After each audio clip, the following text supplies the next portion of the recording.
सो hello everyone, once again मैं आपके सामने लेके आया हूँ एंडोक्राइन का सेकेंड पार्ट, जिसमें पहले पार्ट में आप लोग देख चुके हैं एक्सोक्राइन के बारे में, इंट्रोडक्शन ऑफ एंडोक्राइन और ग्लैंडुलर सिस्टम और हार्मोनल सिस्टम के बारे में, what is the hormone, what is the classifications of hormone, और फाइनली ग्लैंडुलर सिस्टम में दो तरह की ग्लैंड्स पढ़ चुके हैं, एक्सोक्राइन एंडोक्राइन। अब मैं आपको एक्सोक्राइन के बारे में पूरा डिस्क्रिप्शन डिटेल दे चुका हूँ, जिसके अंतर्गत मैंने आपको बताया था कि एक्सोक्राइन तीन प्रकार की होती है, ओरिजिनली तीन प्रकार की होती है, एपोक्राइन, मीरोक्राइन, होलोक्राइन, ये मैं आपको बता चुका हूँ। उसके अलावा कुछ चीजें बाकी हैं। क्या क्या बाकी हैं? अभी एंडोक्राइन सिस्टम का एक्सोक्राइन हुआ है, एंडोक्राइन सिस्टम का आपका क्लासिफिकेशन बाकी है, उसको अपन एक एक करके ग्लैंड बाय ग्लैंड पढ़ते हैं। सो एंडोक्राइन का मतलब कौन सी डक्ट, डक्टलेस या डक्टनेस। So what is the meaning of exocrine and what is the meaning of endocrine? बहुत इंपॉर्टेंट है, सबसे ज्यादा कंफ्यूजन लोगों को यहीं पर होता है। देखो एक बात ये है कि नर्सिंग फील्ड से रिलेटेड बहुत सारी कोचिंग्स चल रही है। देखो मैं भी ये नहीं बोलूंगा कि कौन सी कोचिंग बेस्ट है, कौन सी सभी बढ़िया है, लेकिन आपकी कंसिस्टेंसी मेन इंपॉर्टेंट है। कंसिस्टेंसी के साथ में availability of material, availability of material जो है YouTube पे नर्सिंग फील्ड से रिलेटेड आपको बहुत कम मिलेगा भी तो पेड मेंबर को मिलता है, और उसमें भी कोई मतलब नहीं निकलता है। आधे टाइम क्लासेस होती है, आधे टाइम क्लासेस नहीं होती है। तो आपसे एक बेसिक मेरे को ये चाहिए, आप कंसिस्टेंसी बनाए रखें। जब भी वीडियो आता है वीडियो को देखें, उसके अकॉर्डिंग आपके नोट्स बनाएं, और नोट्स बनाने के साथ साथ में काम करते रहें, उसको रिवाइज करते रहें। आपको नोट्स अगर नहीं बनते हैं तो मैं आपको डिस्क्रिप्शन में एक लिंक दे दूंगा टेलीग्राम चैनल की, आप वहां से ज्वाइन हो जाएं टेलीग्राम पर। आपको वहां पर बेसिक जो नोट्स हैं, जो अवेलेबिलिटी ऑफ नोट्स नहीं होती हैं, वो मैं आपको प्रोवाइड करवा दूंगा। ठीक है, जो नोट्स वहां से मिल जाएंगे आपको, वही नोट्स आपको क्या करना है, या तो आप पीडीएफ फॉर्म में निकलवा लीजिए, या फिर एक काम करिए कि उसी को आप एज इट इज कॉपी कर लीजिए। कॉपी करने के बाद आपको क्या करना है कि जैसे वीडियो चलता है उसी हिसाब से आप पहले या तो वीडियो को देख लीजिए, या फिर उस नोट्स को आप ओपन कीजिए, और जैसे ही आपको क्लासेस खत्म होती है उसके बीच बीच में जहां पे मैं बोलता हूं कि यहां से क्वेश्चन बना है, यहां से क्वेश्चन बना है, तो उन्हें क्वेश्चन मार्क करते रहिए।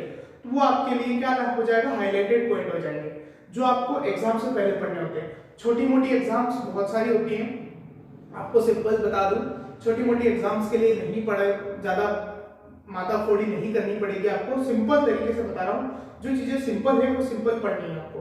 ठीक है, जहां पे मैं जोर देके बताता हूँ कि यहाँ से क्वेश्चन नोट सेट में आया था, यहाँ से क्वेश्चन एमपीसीएचओ में आया था, या फिर एमपीपीईबी में आया था, तो वो चीजें आपको समझनी है। ठीक है, बेसिक्स होते हैं, कुछ फैक्ट होते हैं जो कि स्टडी के आधार पर होते हैं, जैसे कि जो नॉवेल्स निकलती है उनके आधार पर कुछ फैक्ट्स आते हैं, वो फैक्ट्स भी याद रखने जरूरी होते हैं। ठीक है, तो अभी जो अपना काम है वो एंडोक्राइन को पढ़ने का है। अपन एंडोक्राइन से स्टार्ट करेंगे। एंडोक्राइन में दो तरह की ग्लैंड होती है। ये जो एंडोक्राइन ग्लैंड्स हैं ये दो प्रकार की होती है। कितने प्रकार की? दो प्रकार की। अभी आपको मैं क्लासिफिकेशन इसका सिंपल बता रहा हूं, उसको समझिए। सबसे पहला क्लासिफिकेशन होता है pure exocrine, pure endocrine, sorry pure endocrine. ठीक है, प्योर एंडोक्राइन होती है। दूसरी होती है मिक्स्ड। क्या होती है? Mixed endocrine. मिक्स्ड एंडोक्राइन, देखो मिक्स्ड एंडोक्राइन भी होती है, मिक्स्ड एक्सोक्राइन भी होती है, और मिक्स ग्लैंड भी होती है। इसका मतलब कि वो ग्लैंड जो केवल एंडोक्राइन का काम करे, मतलब केवल एंडोक्राइन का मतलब ये कि केवल उनमें जिनमें डक्ट नहीं होती है ना, समझना। मिक्स का मतलब ये कि या तो वो एंडोक्राइन की तरह करती है या फिर एक्सोक्राइन की तरह करती है। फिर एक्सोक्राइन मिक्स का मतलब क्या, या तो एक्सोक्राइन मेन है उसका काम, और साथ में वो एंडोक्राइन की तरह करती है। दोनों के मतलब अलग है, दोनों के मतलब अलग है। जिसका प्राइमरी फंक्शन एंडोक्राइन हो और सेकेंडरी फंक्शन एक्सोक्राइन हो, उसे बोलते हैं मिक्स्ड एंडोक्राइन। क्या बोलते हैं? Mixed endocrine. और जिसका प्राइमरी फंक्शन एक्सोक्राइन हो और सेकेंडरी फंक्शन एंडोक्राइन हो, उसे बोलते हैं मिक्स्ड एक्सोक्राइन। दोनों में बहुत फर्क है, एक केवल लाइनिंग का फर्क नहीं दिखता है, वहां पर जब एग्जाम्पल आता है तो वहां पर मार्क खा जाते हैं फिर कि pure exocrine gland, pure endocrine gland, फिर वहां पर आपके चक्कर आने लगेंगे। क्योंकि जितनी चीज सिंपल होती है उतनी कठिन होती है। इस बात को आप नोट करके रखिए कि जो चीज आपको जितनी सिंपल लग रही है समझ लीजिए वहां पर कठिनाई कहीं ना कहीं आने वाली है। ठीक है, अब आप देखिए इसमें प्योर में, इसमें आपको 5 नाम याद रखने हैं। कितने? 5 नाम। 5 ऐसी ग्लैंड्स हैं जो प्योरली क्या होती है, एंडोक्राइन्स होती है। सबसे पहले ऊपर से स्टार्ट करते हैं, पिट्यूटरी। क्या होती है? पिट्यूटरी ग्लैंड, पहली ग्लैंड पिट्यूटरी हो गई, पहली ग्लैंड पिट्यूटरी ग्लैंड। दूसरी gland thyroid gland, thyroid gland. ठीक है, तीसरी gland parathyroid gland, parathyroid gland. ठीक है, चौथी ग्लैंड पीनियल ग्लैंड। आपको सबके लोकेशन भी पता पड़ जाएंगे, आपको सबके स्ट्रक्चर भी पता पड़ जाएंगे जब अपन एक एक ग्लैंड के बारे में बात करेंगे, डिस्कशन करेंगे। और लास्ट ग्लैंड होती है जिसको बोलते हैं अपन एड्रिनल ग्लैंड। ये 5 जो हैं, ये पांचों की पांचों प्योर एंडोक्राइन है। प्योर एंडोक्राइन का मतलब ये कि केवल ये एंडोक्राइन सिस्टम का ही काम करती है। ठीक है, अब यहां से रिलेटेड एक क्वेश्चन बनता है। क्या बनता है कि फर्स्ट मैच्योर, ठीक है, first mature hormone release in the किसमें, कौन से लाइफ में? एम्ब्रियोनिक लाइफ में। तो कौन सा होता है? वैसे तो इसके बारे में भी एक यूनिवर्सल मतलब ये एक तरीके से ये बोल सकते हो कि इसमें भी कहीं ना कहीं कंफ्यूजन होता है लोगों को कि इंसुलिन राइट है या फिर थायराइड ग्लैंड का जो एग्जाम्पल है वो राइट है। तो ओरिजिनली मैं आपको बता दूं थायराइड ग्लैंड का राइट है, क्योंकि जो पहले बनता है वही पहले रिलीज करता है। साथ ही साथ में फंक्शनिंग, पैंक्रियास, ये सब चीजें आएगी। कैसे इसके फैक्ट्स हैं वो भी मैं आपको एक एक ग्लैंड के साथ में डिस्कशन करेंगे। अभी ये 5 प्योर ग्लैंड हो गए, कौन कौन सी? पिट्यूटरी, थायराइड, पैराथायराइड, पेनियल और एड्रिनल। अब नेक्स्ट आती है बात मिक्स की। मिक्स का मतलब पहला फंक्शन एंडोक्राइन, सेकेंडरी फंक्शन उसका एंडोक्राइन के बाद एक्सोक्राइन हो सकता है, एक ऑर्गन हो सकता है, कुछ भी हो सकता है ना। तो यहां से अपन स्टार्ट करें, पहला ऊपर से स्टार्ट करें, हाइपोथैलेमस। मैंने आपको पहले ही बताया है कि ये कोई ग्लैंड नहीं है, ये कोई ग्लैंड नहीं है, स्पष्ट बात बता रहा हूं कि ये कोई ग्लैंड नहीं है।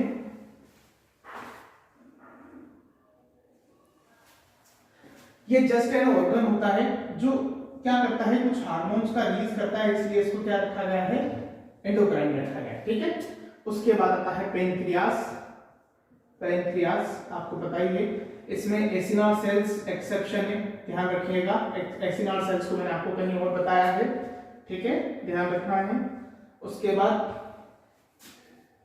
एसिनाल एक्सेप्शन, एसिनाल एक्सेप्ट, है ना, ये चीजें ध्यान रखना है। उसके बाद नेक्स्ट लीवर, मैंने आपको लीवर के बारे में भी बताया है कि लीवर का कौन सा भाग, ठीक है। उसके बाद लीवर के बाद आप चलेंगे, किडनी हो गया, आपकी किडनी भी एक एक्सोक्राइन की तरह ही काम करती है, किडनी हो गया। उसके बाद ओवेरी हो गया, आपका टेस्टिस हो गया, ठीक है। अब उसके बाद आपका प्लेसेंटा हो गया, प्लेसेंटा हो गया। उसके बाद हाँ, जैसे कि आपका हार्ट हो गया, ठीक है। उसके अलावा हार्ट के अलावा आपका जो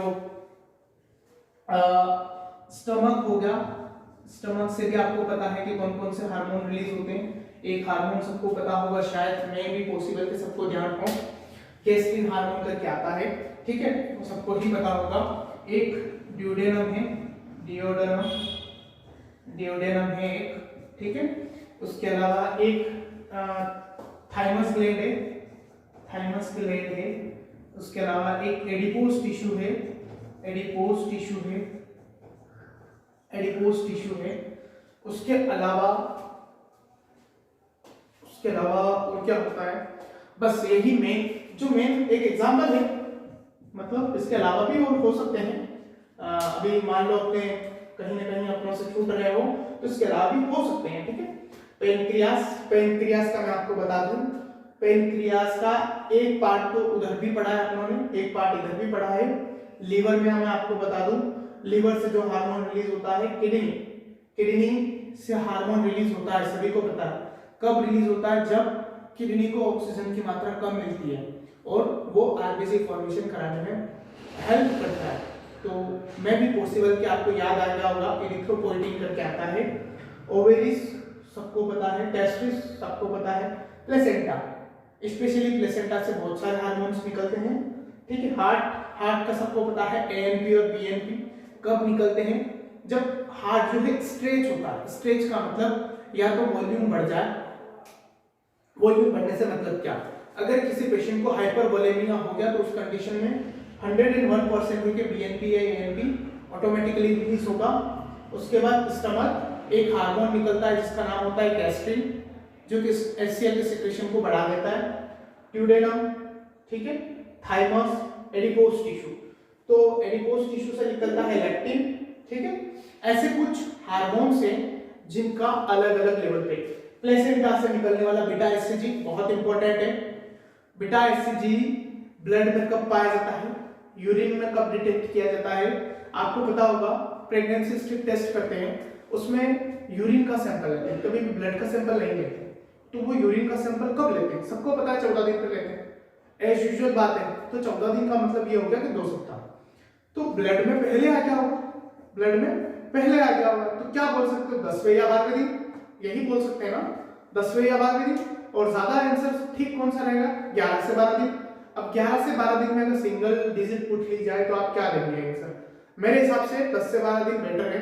अगर ऑप्शन में ये है तो यही आपको क्लिक करना है, अगर ये ऑप्शन में नहीं मिलता है तो आपको 10, अगर 10 मिल जाए तो 10 क्लिक करना है, और अगर 12 मिल जाए तो 12 क्लिक करना है। अगर दोनों ऑप्शन में हो तो 12 को राइट करेंगे, किसको राइट करेंगे, 12 को, ठीक है। उसके बाद फिर एक क्वेश्चन यहाँ पर फिर ये भी बनता है कि भाई जब बनता है तब पहले इसमें दिखता है, तो भाई जब डिसअपीयर होता है, जब प्रेगनेंसी चली जाती है तो प्लेसेंटा भी चला जाएगा। प्रेगनेंसी चली जाने का मतलब जब डिलीवरी हो जाती है तो प्लेसेंटा भी चला जाएगा, जब प्लेसेंटा चला जाएगा तो बीटा एचसीजी भी जाना चाहिए। तो जब बीटा एचसीजी कब जाता है, बीटा एचसीजी कब जाता है, सेम डेज है, सेम। लेकिन पहले कहां से ये होगा, पहले जहां से आया वहां से गायब होगा कि पहले जहां से निकल रहा था वहां से गायब होगा। तो पहले जहां बन रहा था वहीं से गायब होना स्टार्ट होगा। तो पहली बात 8वें से 10वें दिन ये बंद होना स्टार्ट हो जाता है, ठीक है। दिखना डिसअपीयर होना कभी भी एग्जाम में नहीं पूछा हुआ है, लेकिन फिर भी अगर कोई पूछ ले तो 8 से 12 दिन का नॉर्मल रेशियो है जिसमें दोनों चीजें आ जाती है, डिसअपीयर यूरिन से भी और ब्लड से भी, ठीक है। 2 सप्ताह मतलब 2 सप्ताह, ठीक है। उसके बाद इसमें से और कुछ क्वेश्चंस, जैसे पेनक्रियास, पेनक्रियास से रिलीज होने वाले हार्मोन्स होते हैं, इसमें अलग अलग पार्ट्स हैं, जैसे इंसुलिन वगैरह जो है वो आपको धीरे धीरे आएगी। तो मैं आपको एक ही जब ग्लैंड पढ़ेंगे तो उसके बारे में प्रॉपर तरीके से डिस्कशन भी हो जाएगा, साथ में इसके डिसऑर्डर भी पढ़ लेंगे अपन, है ना। तो ये यहाँ पर आपका ये जनरल व्यू था एंडोक्राइन ग्लैंड की एग्जांपल्स का। अब देखिए, सबसे पहले मैं आपको कुछ छोटे छोटे फैक्ट्स बता देता हूं जो कि बहुत इंपॉर्टेंट है। आगे बढ़े तो ये तो हो गया एक क्लासिफिकेशंस। अब क्लासिफिकेशंस के बाद देखिए मैं आपको कुछ फैक्ट्स बता रहा हूं, वो फैक्ट्स इंपॉर्टेंट है, कहीं ना कहीं एग्जाम में पूछे जाते हैं। छोटे छोटे फैक्ट्स हैं, सिंपल फैक्ट्स हैं, ज्यादा कोई ये नहीं है। मैंने आपको कुछ फैक्ट्स तो पिछली क्लास में बता दिए हैं, कुछ फैक्ट्स मैं आपको यहाँ पर फिर भी सबको एक साथ रिवाइज कर लेता हूँ, तो आप देखना। पहली चीज, पहली क्या कि हार्मोन को हार्मोन नाम किसने दिया, हार्मोन को हार्मोन नाम किसने दिया, तो स्टर्लिन, ठीक है, क्या नाम दिया, स्टर्लिन ने हार्मोन दिया। इसका मतलब उन्होंने ये देखा था कि कोई केमिकल है जो कि क्या कर रहा है कि शरीर में होने वाली क्रिया की गतिविधि को बढ़ा रहा है, उसको उन्होंने नाम दिया था उत्प्रेरक या फिर हार्मोन, ठीक है। उसके बाद next father of endocrine, father of endocrine system कौन है, तो थॉमस एडिसन का नाम सबने सुना है, थॉमस एडिसन, उनको क्या बोला जाता है, फादर ऑफ एंडोक्राइन, ठीक है। उसके बाद नेक्स्ट थी first hormone that appear in the fetal life, fetal life में पहला हार्मोन जो अपीयर होता है वो कौन सा है, तो सबको पता होगा थायरोक्सिन करके, मैंने अभी बोला आपको। फिर उसके बाद फर्स्ट फंक्शनिंग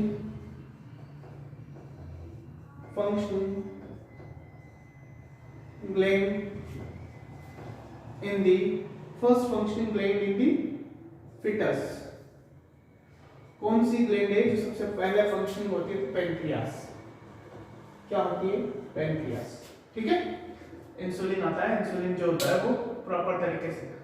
अब कुछ और भी फैक्ट्स हैं। सबसे पहले बनने वाली ग्लैंड, मतलब जो एंडोक्राइन जो सिस्टम है वो कैसे बनता है, क्या है, तो पिट्यूटरी की बात करेंगे।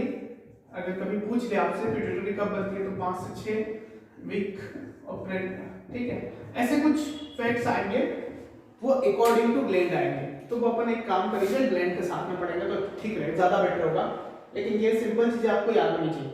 उसके अलावा एक चीज, वो कौन सा सिस्टम है जो एसिड बेस बैलेंस, जो इलेक्ट्रोलाइट बैलेंस और जो वाटर बैलेंस, इन तीनों को मेंटेन करता है।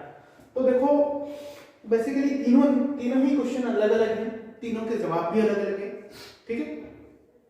अभी यहाँ पर अपन एंडोक्राइन पढ़ रहे हैं, तो सबसे इंपॉर्टेंट थिंग है कि एंडोक्राइन सिस्टम क्या करता है, तो ये करता है आपके इलेक्ट्रोलाइट जो भी होते हैं उनका मेंटेनेंस का काम किसका है, आपके उसका जो मेंटेनेंस का काम है वो किसका है, आपके एंडोक्राइन सिस्टम का है, ठीक है।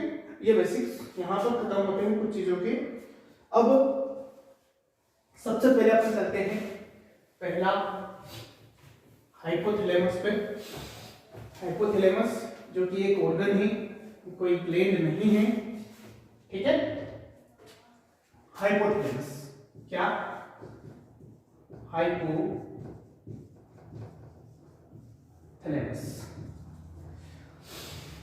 इसके बारे में पूरा डिस्क्रिप्शन, इसकी एनाटॉमी वगैरह अपन थोड़े बहुत मात्रा में तो यहाँ डिस्कस कर लेंगे, लेकिन फिर भी कुछ चीजें बाकी रह जाती है, तो अपन उन्हें क्या करेंगे कि जो नर्वस सिस्टम पढ़ेंगे वहां पे उनको क्लियर कर लेंगे। जैसे इसके बेसिक्स फंक्शंस है वो यहाँ पर पढ़ने से कोई मतलब नहीं है। यहाँ जो एंडोक्राइन सिस्टम है उसका पार्ट पढ़ लेते हैं और बाकी पार्ट अपन वही पढ़ेंगे।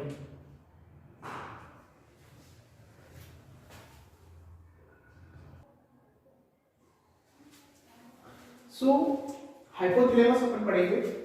हाइपोथैलेमस क्या है, देखो हाइपोथैलेमस का एक तो सबसे फेमस नाम सबको पता होगा, आई थिंक सबको, क्या सबको, बच्चे को भी पूछ लो तो वो भी बता देंगे, मास्टर ऑफ मास्टर ग्लैंड। क्या है, मास्टर ऑफ मास्टर ग्लैंड, ठीक है, मास्टर ऑफ मास्टर ग्लैंड, ठीक है। मास्टर ऑफ का मास्टर हेडमास्टर, वैसे ही master of master gland that is hypothalamus, ठीक है। कहां पर होता है, सबसे इंपॉर्टेंट पार्ट होता है, सबसे इंपॉर्टेंट पार्ट इसलिए क्योंकि जो पिट्यूटरी ग्लैंड है, जो पिट्यूटरी ग्लैंड है उसका सेंट्रल फंक्शनिंग पार्ट जो होता है यही होता है। सेंट्रल फंक्शनिंग पार्ट का मतलब ये कि केंद्र सरकार एक ही होती है, तो सिंपल मीनिंग यही है कि केंद्र सरकार यही है, ठीक है। स्टेट आप बहुत सारी चला सकते हैं लेकिन केंद्र सरकार यही है। इसका मतलब समझा रहा हूं सिंपल तरीके से, इसका मतलब पिट्यूटरी के जितने भी फंक्शंस है वो हाइपोथैलेमस के होने की वजह से, ठीक है। उसके बाद कहां पर होता है, तो देखो हाइपोथैलेमस जो है थैलेमस के जस्ट नीचे, ठीक है। लिम्बिक सिस्टम जो पढ़ोगे आप उसमें आएगा हाइपोथैलेमस क्या है, क्या क्या कौन कौन से ऑर्गन क्या क्या है क्या नहीं है, कहां पर अवेलेबिलिटी होती है। जो फर्स्ट ब्रेन जो होता है आगे का, फोर ब्रेन जो होता है, हाइंड ब्रेन जो होता है, मिड ब्रेन जो होता है, उनके अलग अलग पार्ट्स आएंगे। तो वहां पर इसको अपन कहां देखेंगे, थैलेमस के जस्ट नीचे, इसीलिए इसका नाम क्या है, हाइपोथैलेमस। अब देखो हाइपोथैलेमस भी एक तरीके से, ये हाइपोथैलेमस मान लिया आपने, ठीक है, ये हाइपोथैलेमस है। अब ये भी दो तरह के पार्ट्स में एक तरीके से अपन मान लीजिए, ये दो तरह के हार्मोन रिलीज करता है, जो कि एक तो होते हैं सिक्रीटरी, कौन से, सिक्रीटरी, सिक्रीट, और एक होता है इनहिबिटरी, इनहिबिटरी। अब सिक्रीटरी का मतलब वो हार्मोन जो किसी ऑर्गन पे जाकर ये बोलेंगे कि भैया आप दूसरा हार्मोन बनाओ, या फिर इनहिबिटरी उनको बोलेंगे जिनमें वो हार्मोन किसी ऑर्गन पे जाकर, किसी ग्लैंड पे जाकर ये बोलेगा कि आप एक काम करिए कि ये काम बंद कर दीजिए या फिर इसको कम कर दीजिए, दैट इज कॉल्ड इनहिबिटरी, और जो बढ़ा दे वो सिक्रीटरी। सो इनके कुछ एग्जांपल्स हैं, एग्जांपल्स अपन समझेंगे एक एक करके। सिक्रीटरी को अपन रिलीजिंग हार्मोन भी बोल सकते हैं, क्योंकि जो सिक्रीट करता है वो रिलीजिंग है, सिंपल है, ठीक है। तो यहाँ पर इसके मेन दो फंक्शंस हैं, रिलीजिंग वाले, या ये बोल सकते हो सिक्रीटरी, और नेक्स्ट क्या है, इनहिबिटरी। अब देखो इसमें कुछ इंपॉर्टेंट हार्मोन आएंगे, GHRH, TRH, जैसे GHRH, GHRH का मतलब growth hormone releasing hormone, TRH का मतलब थायराइड रिलीजिंग हार्मोन, ठीक है। ऐसे ही कुछ और नाम और हैं जो आप देखिए, GHRH हो चुका है, TRH हो चुका है, एक होता है prolactin releasing hormone, prolactin releasing hormone, ठीक है। एक होता है GnRH,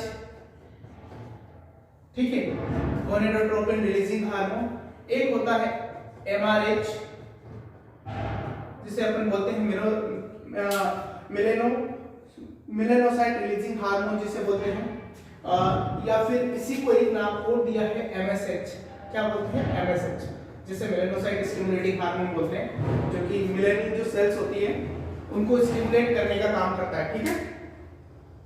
ये कुछ हार्मोन्स है जो कि आपको सिंपल तरीके से 5 हार्मोन्स है, इनका नाम याद रखना है, ठीक है। एक हार्मोन और होता है CRH, या हाँ CRH बोल सकते हो आप आराम से इसको, CRH, ठीक है। आपको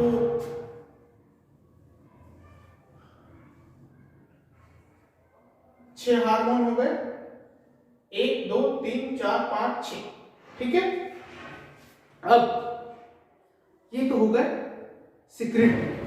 अब आपको पढ़ना है क्या, इनहिबिटरी। अब देखो इनहिबिटरी हार्मोन में ओरिजिनली तो आता है, एक तो आता है PIH, प्रोलैक्टिन इनहिबिटरी हार्मोन, आप जब भी देखोगे क्लासिफिकेशन, और एक आता है GIH, इसका मतलब ग्रोथ हार्मोन, इनहिबिटरी हार्मोन। लेकिन उसके अलावा भी कुछ ये तो देखो इसके जो है ना, ये hormone releasing hormone, inhibitory hormone, ये जो रिलीज होते हैं ये हाइपोथैलेमस के कौन से वाले पार्ट से रिलीज होते हैं, एंटीरियर या पोस्टीरियर, ठीक है। वो दोनों बातें यहाँ पर अपन करेंगे, लेकिन कब, जब इनके बारे में अपन जान लेंगे। ये हार्मोन तो ये हो, अपन इसमें पार्ट नहीं देखा है अपनों ने कि कौन सा पार्ट पढ़ रहा है, अपन अभी क्या जस्ट हार्मोन देख रहे हैं। उसके अलावा 2 हार्मोन और होते हैं, जिनको अपन, एक को अपन नाम देते हैं ADH और एक को नाम देते हैं ऑक्सीटोसिन, ऑक्सीटोसिन, ठीक है। सो अब अपन इन एक एक हार्मोन के बारे में डिस्कस कर लेते हैं कि कैसे ये हर ऑर्गन का जो है फैक्टर रिलीजिंग जो है वो करता है, कैसे करता है, इनहिबिट जो करता है वो कैसे करता है। तो सबसे पहला हार्मोन अपन लेंगे कौन सा, ग्रोथ हार्मोन। कौन सा ले लेंगे, ग्रोथ हार्मोन, रिलीजिंग हार्मोन। अब रिलीजिंग हार्मोन अपन सबसे पहले पढ़ रहे हैं, कौन से पढ़ रहे हैं, रिलीजिंग हार्मोन या सेक्रेटरी हार्मोन। तो इनमें एक एक को डिस्कस कर ले। सबसे पहला जो हार्मोन है वो कौन सा है, रिलीजिंग पढ़ रहे हैं अपन। अब रिलीजिंग में सबसे पहला कौन सा है, GHRH, यानी कि ग्रोथ हार्मोन, रिलीजिंग हार्मोन। ये हार्मोन वो जो कि एंटीरियर पिट्यूटरी के सिंथेसिस यानी कि सिक्रीशन को बढ़ा देंगे। ये हार्मोन वो है जो सिक्रीशन को बढ़ा देंगे, ठीक है। तो GHRH एंटीरियर पिट्यूटरी पे जाएगा और बोलेगा कि आप क्या करो, ग्रोथ हार्मोन को इंक्रीज करो। सो ग्रोथ हार्मोन, जैसे ही वो बोलेगा कि ग्रोथ हार्मोन को इंक्रीज करो, ग्रोथ हार्मोन इंक्रीज होगा और ग्रोथ हार्मोन की वजह से ग्रोथ हार्मोन रिलीज होगा। और जैसे ही ग्रोथ हार्मोन ज्यादा होगा तो आपकी की ग्रोथ भी क्या होगी, ज्यादा होगी। उसके बाद आते हैं PRH पे। जब PRH की बात होगी तो PRH एंटीरियर पिट्यूटरी पे जाएगा, यानी कि प्रोलैक्टिन रिलीजिंग हार्मोन जब एंटीरियर पिट्यूटरी पे पहुंचेगा तो उससे बोलेगा कि आप एंटीरियर पिट्यूटरी प्रोलैक्टिन की रिलीज को बढ़ाइए। और वो जब प्रोलैक्टिन बढ़ेगा तो वो मेमोरी ग्लैंड पे जाएगा और जब मेमोरी ग्लैंड पे जाएगा तो क्या होगा, मिल्क के सिंथेसिस को बढ़ाएगा। अब देखो, फर्स्ट टाइम जब मिल्क सिंथेसिस होता है तो उसको अपन क्या बोलते हैं, गैलेक्टोजेनेसिस। क्या बोलते हैं, गैलेक्टोजेनेसिस, ठीक है। लेकिन अगर वो कंटिन्यूअस रहता है, उसके बाद बार बनता है तो उसको बोलते हैं गैलेक्टोपोइसिस। क्या बोलते हैं, गैलेक्टोपोइसिस, ठीक है। ये सिंपल मीनिंग है। उसके बाद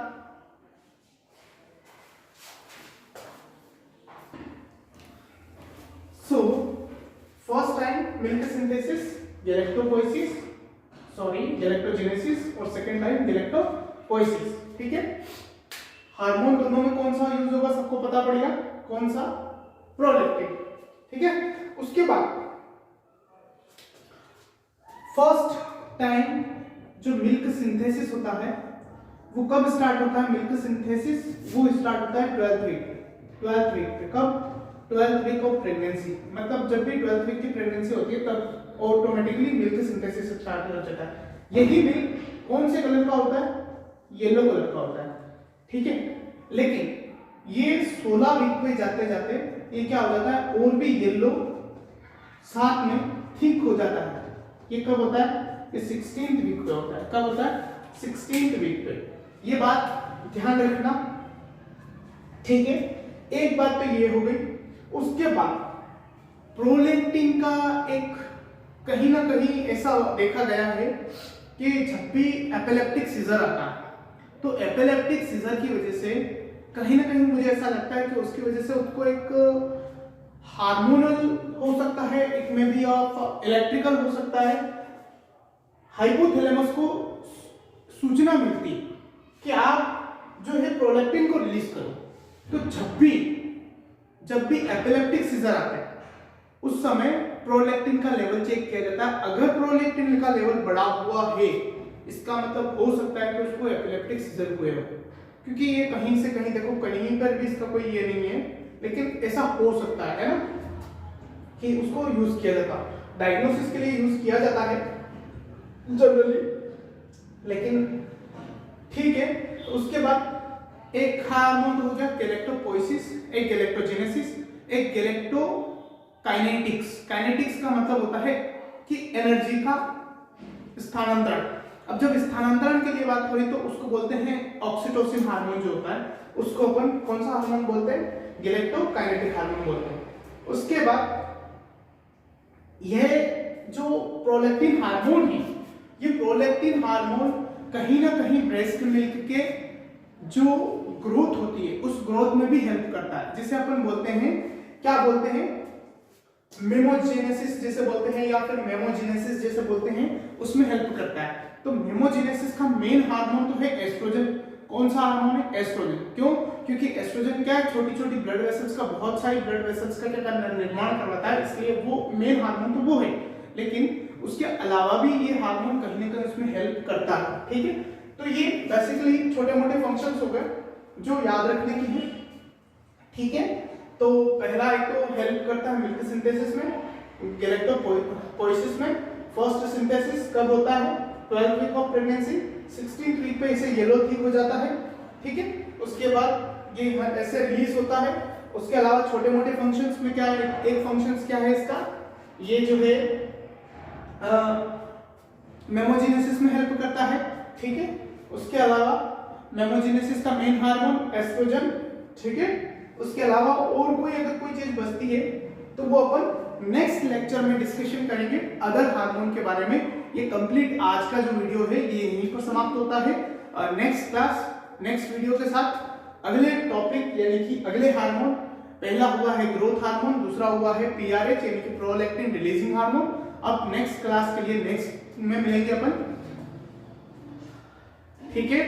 सो लाइक करते रहें, सब्सक्राइब करते रहें ताकि आपको जल्दी से जल्दी वीडियो प्राप्त हो जाए और आप अपने नोट्स अवेलेबिलिटी और टाइम पर पढ़ने के लिए कंसिस्टेंसी बनाए रखें। जल्दी ही सिलेक्शन होगा, छोटी चीजों से जल्दी सिलेक्शन होता है। इसलिए मैं जब भी बोलूं कि यहाँ पर इंपॉर्टेंट है मतलब है, समझ जाया करिए, क्योंकि कहीं ना कहीं आपको छोटी छोटी चीजें बहुत इंपॉर्टेंट सिलेक्शन दिलाती है। क्योंकि छोटी छोटी चीजें भी याद रखना कठिन होता है, बड़ी चीजें तो ऑटोमेटिक याद हो जाती है।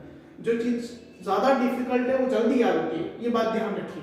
क्योंकि उससे आप एक नहीं 10 दिमाग लगा कर सोचते हैं कि कैसे याद करें, लेकिन छोटी चीज को क्या करते हैं आप इग्नोर मार देते हैं और वही दिक्कत दे जाती है। तो ऑल द बेस्ट, ठीक है। आज के लिए बहुत है, थैंक यू।